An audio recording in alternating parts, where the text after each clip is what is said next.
Diletos irmãos e amigos, a paz do Senhor. Dou graças a Deus por essa feliz oportunidade de estar com vocês, estudando mais uma lição da Escola Bíblica Dominical. Entramos em mais um trimestre. Estamos no primeiro trimestre desta lição, a lição de número 1. E também estamos iniciando o novo ano, 2025. Estamos nos primeiros dias, ou seja, no primeiro dia de 2025. E esta lição de grande proveito, é claro, que vai ser tratada no dia 5 desse mês, dia 5 de janeiro, de forma presencial. E estamos trazendo hoje alguns subsídios básicos para que quando estivermos em sala de aula, possamos ter um maior esclarecimento e tenhamos mais conteúdo para abordarmos com os alunos. Eu também quero aproveitar a oportunidade para desejar a todos um feliz ano novo. Que este ano que se inicia seja um ano de progresso, um ano de paz, um ano de renovação, um novo começo em cada vida, mas um começo salutar, um começo de progresso, um começo de recuperação. Bom, a lição de número 1, porque estamos tratando nesse primeiro trimestre, de conteúdos apologéticos. A lição que nós estamos tratando, ela tem o tema geral, em defesa da fé cristã, e trata justamente de assunto que defende os princípios doutrinários da nossa igreja. A lição de número 1, ela tem o título, Quando as heresias ameaçam a unidade da igreja.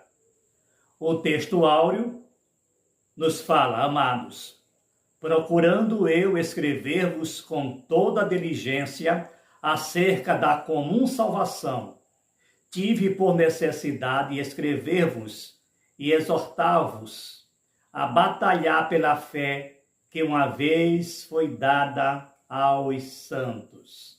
A verdade prática, heresias são crenças e práticas contrárias ao pensamento bíblico que distorcem os pontos principais das doutrinas bíblicas. A lição tem base bíblica em Atos capítulo 20, versículos 28 a 31, primeira carta do apóstolo Pedro, capítulo 3, versículo 15 e 16, segunda carta do apóstolo Pedro, capítulo 2, versículo de 1 a 3, e a mesma está dividida em 3 tópicos. O primeiro, as ameaças dos lobos ferozes. Segundo, o que é apologética. E terceiro, o que são heresias. A lição que traz esse título tão significativo, quando as heresias, e vamos já falar sobre ela no tópico 2, ameaçam a unidade da igreja. A igreja, fundada pelo Senhor Jesus Cristo, ela vem da palavra grega eclésia, trazido para fora, eclésia, reunião, chamado, aqueles que são chamados para fora. É uma reunião de pessoas que foram convocadas, uma vez que o verbo grego klein, que dá justamente a raiz da palavra eclésia, o verbo klein, do grego clássico, indica convocação, chamado. Então a igreja é constituída de pessoas que foram chamadas para fora. Chamadas por quem? Pelo Senhor Jesus Cristo. Foi uma convocação. E é preciso que ela mantenha uma unidade em Cristo. É por isso que as heresias ameaçam esta unidade. Agora, em que consiste esta unidade?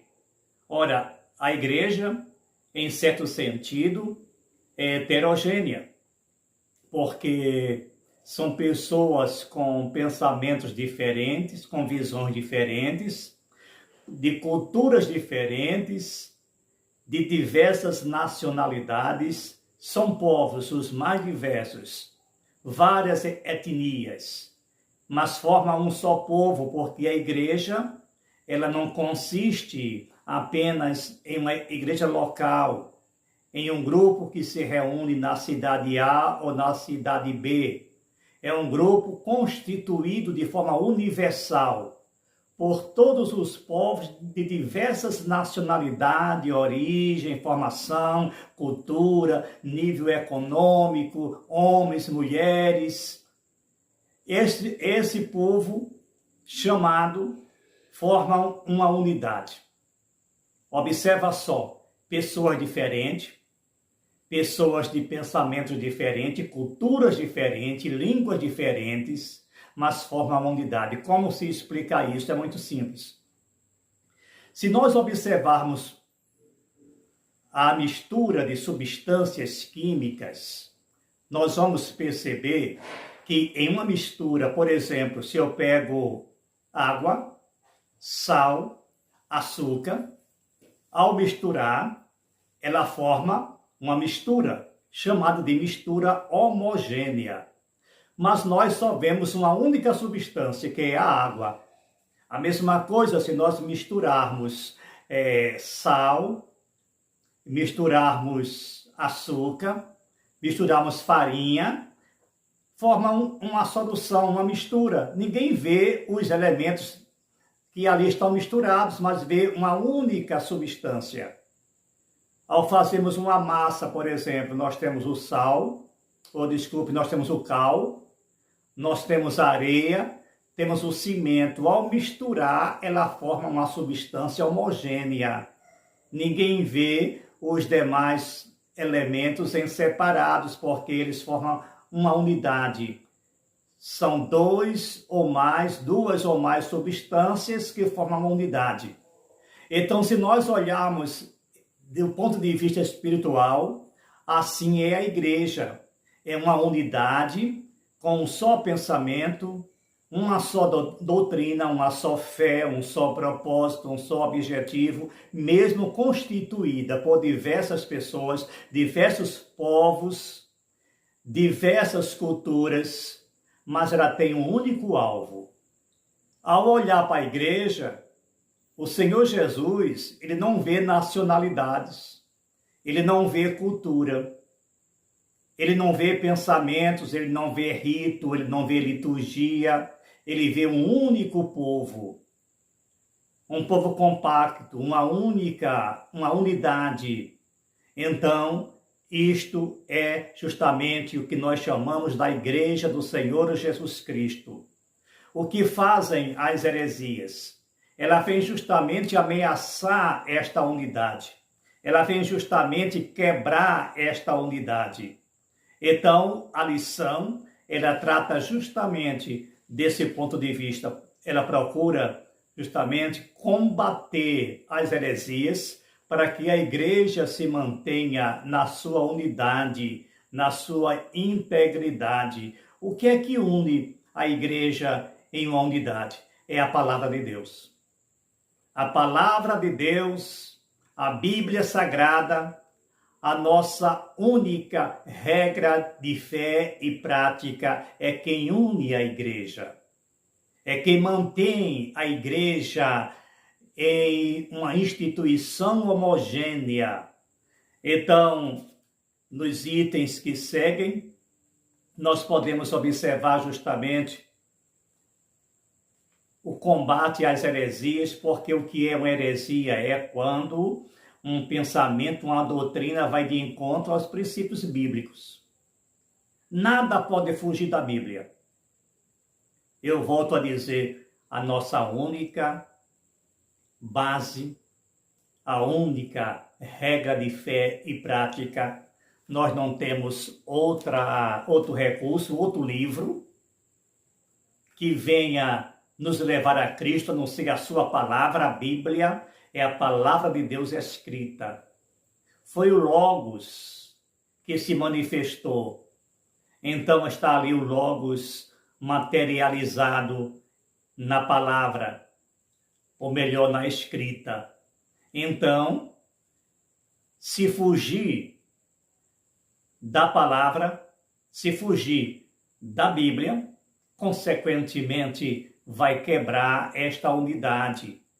Precisamos manter esta integridade. Precisamos manter a igreja como ela foi constituída pelo Senhor Jesus Cristo, quando ele disse: sobre esta pedra edificarei a minha igreja e as portas do inferno não prevalecerão contra ela.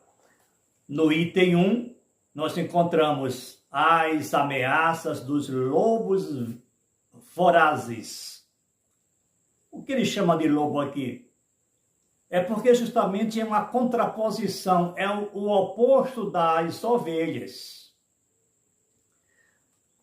As pessoas que constituem a igreja, os elementos humanos, de forma metafórica, são chamados de ovelhas. E as pessoas que vão de encontro a elas são chamadas de lobos. As pessoas que tentam sugar, distorcer, destruir, e também é usada essa metáfora, lobo.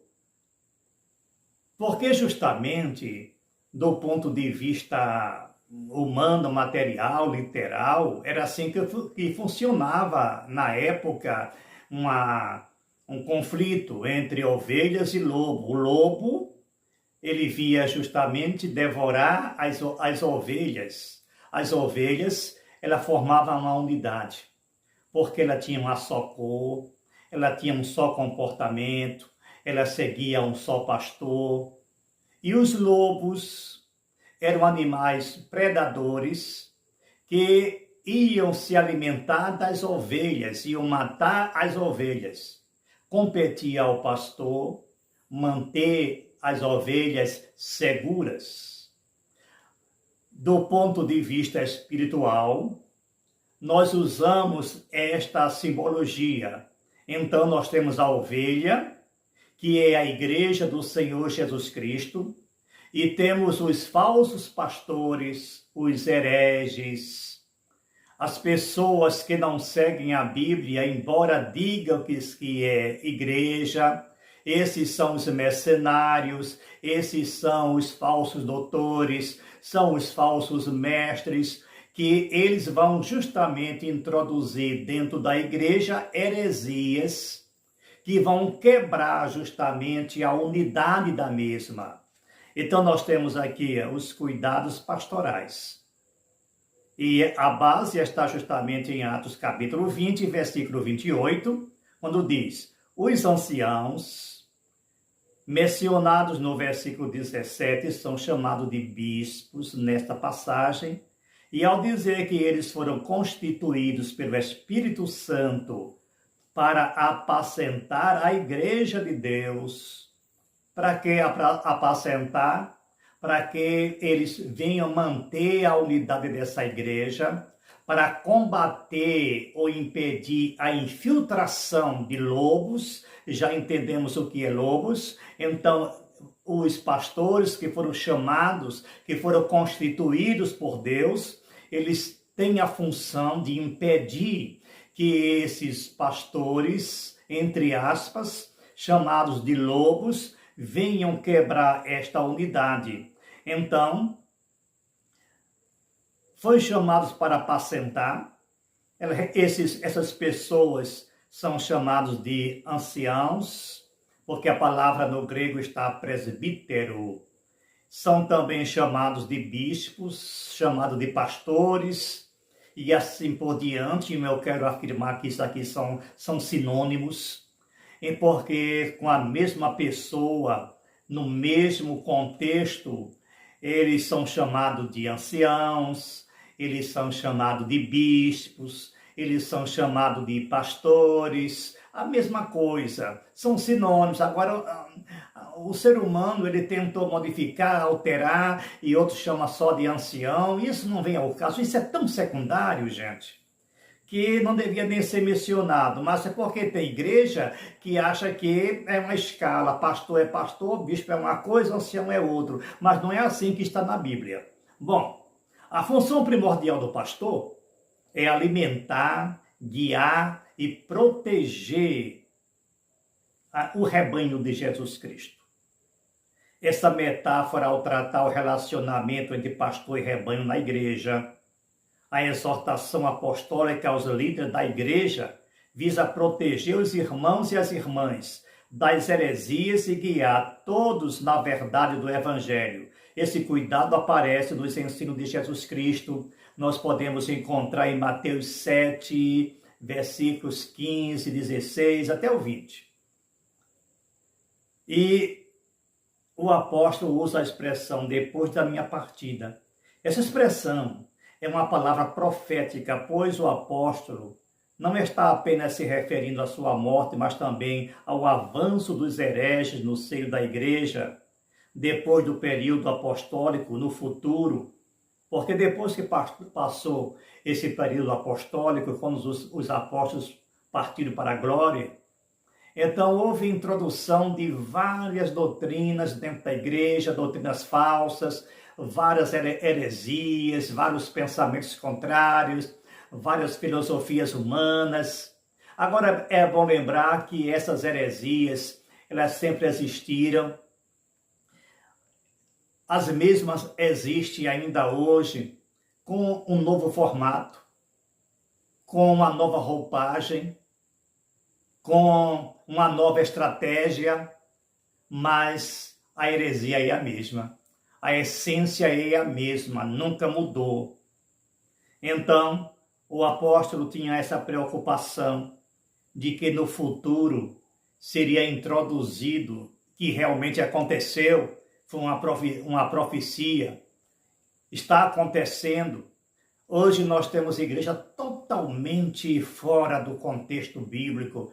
Nós encontramos igrejas hoje totalmente separada da unidade, ou seja, não existe mais uma unidade.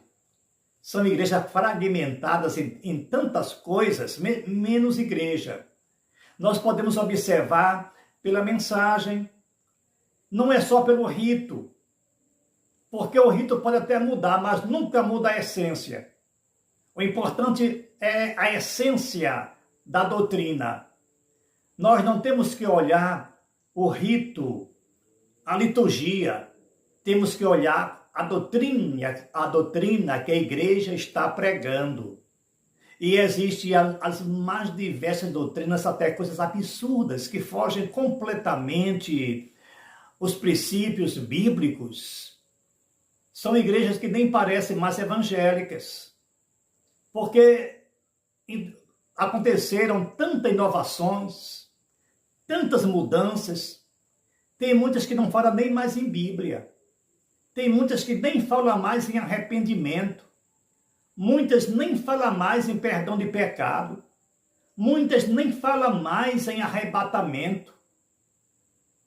Apenas uma igreja temporária, pessoal, terrena, que visa somente o bem-estar humano, o bem-estar físico, o progresso, o enriquecimento, mas se esquece da alma, se esquece que nós somos triuno, que nós vamos estudar mais na frente.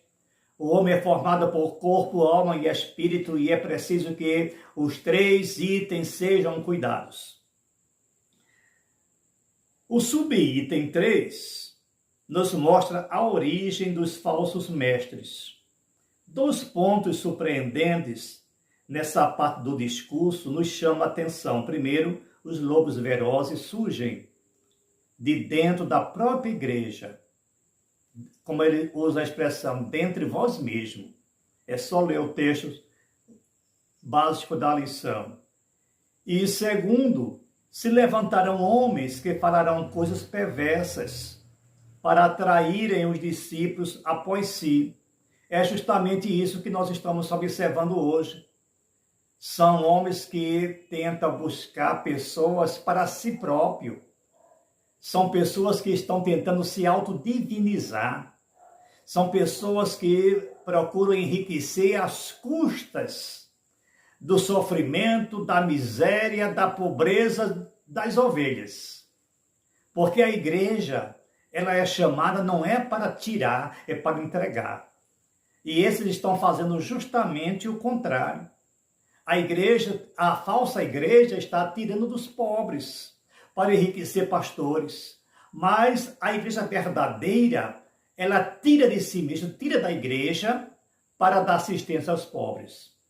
Então, é muito fácil, é só ter um cérebro que de repente a gente observa que isso está acontecendo agora, nesses últimos dias.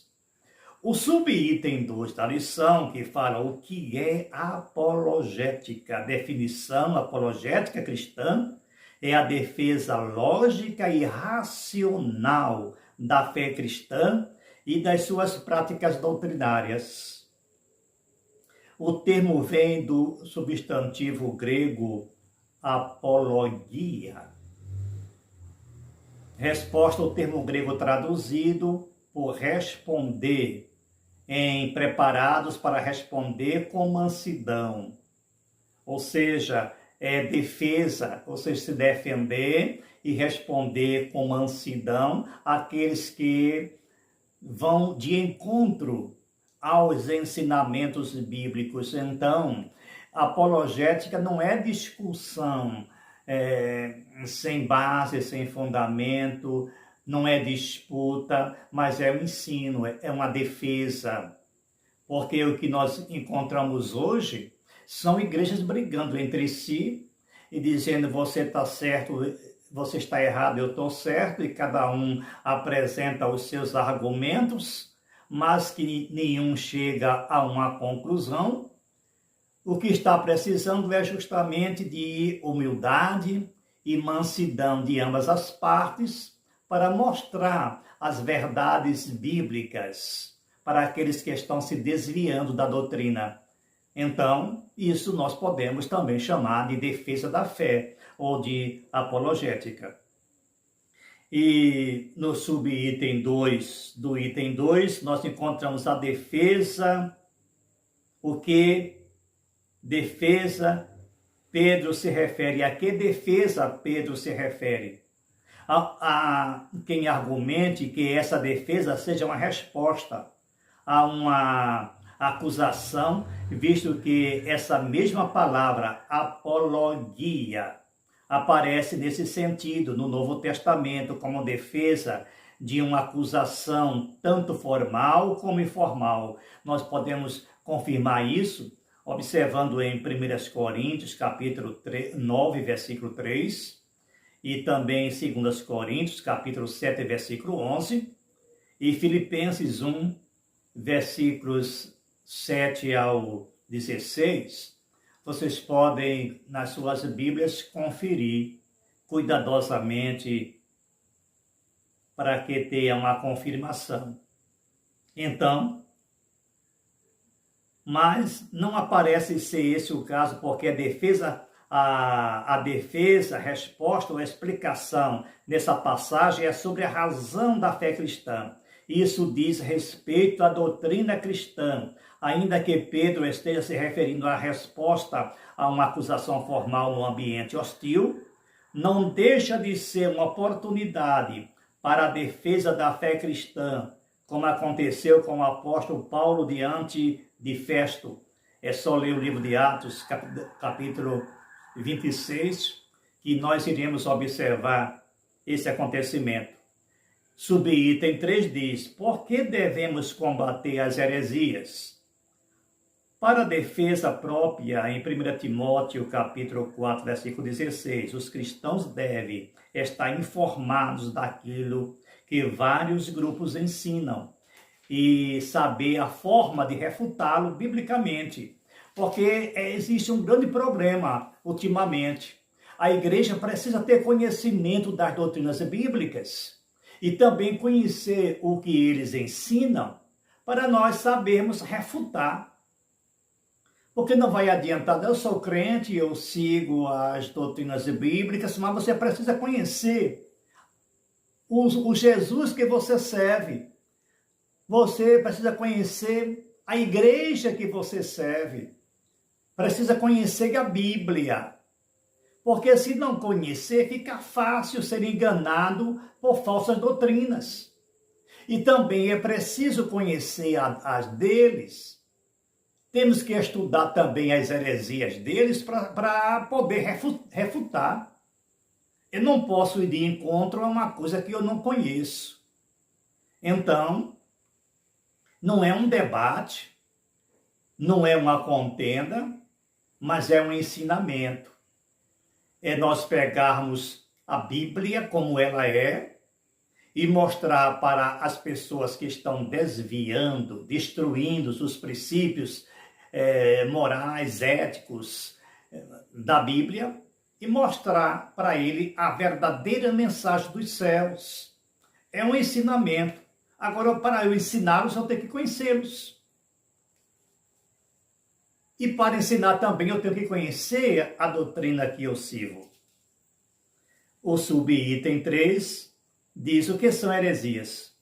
E ele dá, justamente no texto, a resposta, o conceito de heresias, a palavra heireires. No Novo Testamento grego é traduzido como seita, mas ela dá uma conotação, ela dá um sentido de aquilo que é contrário, aquilo que não é verdadeiro, aquilo que é falso. E na lição mostra isso. É verdade que o cristianismo foi também chamado de seita, mas por não cristãos. Pessoas não conheciam as verdades do Evangelho de Cristo e que se opunham a ele. A palavra seita é usada para designar as religiões heterodoxas. É um termo já desgastado, trazendo em si muitas vezes um tom pejorativo. Por isso devemos saber quando aplicá-los. Porque seita e heresias, para ser sinceros, é a mesma coisa. Então, o que são seitas? São desvios doutrinários. São falsas propagações da palavra. São verdades incompletas ou não verdade, ou mentira, ou meia verdade, aquilo que está incompleto, eu posso classificar justamente de heresia. Então, no Novo Testamento, esse vocábulo aparece com o sentido de partido, de sectarismo, de divisão. E o subitem 3 mostra, nessa passagem que heireses apresenta o sentido de erro doutrinário, ou seja, lá em 2 Pedro, capítulo 2, versículo 1, mostra justamente erro doutrinário. Então, a palavra é heireses, mas temos que observar o contexto e para ver em que sentido, mas que na realidade vem ser a mesma coisa, a mesma essência. Desvio, algo falso, algo incorreto, mentira, qualquer coisa incompleto, aquilo que não é verdade, aquilo que é fake, e assim por diante. Então, a igreja, ela foi trazida, ela foi chamada, ela foi incumbida, ela foi nomeada com a função de pregar a verdadeira palavra de Deus e combater as heresias que surgem dentro da igreja. E como foi dito desde o início, muitas heresias, elas surgem dentro da própria igreja. O apóstolo Paulo teve bastante trabalho com isso. Nas suas epístolas ele se queixa bastante dos desvios, das pregações contrárias a que ele pregava, das contendas, dos desvios, das brigas entre si.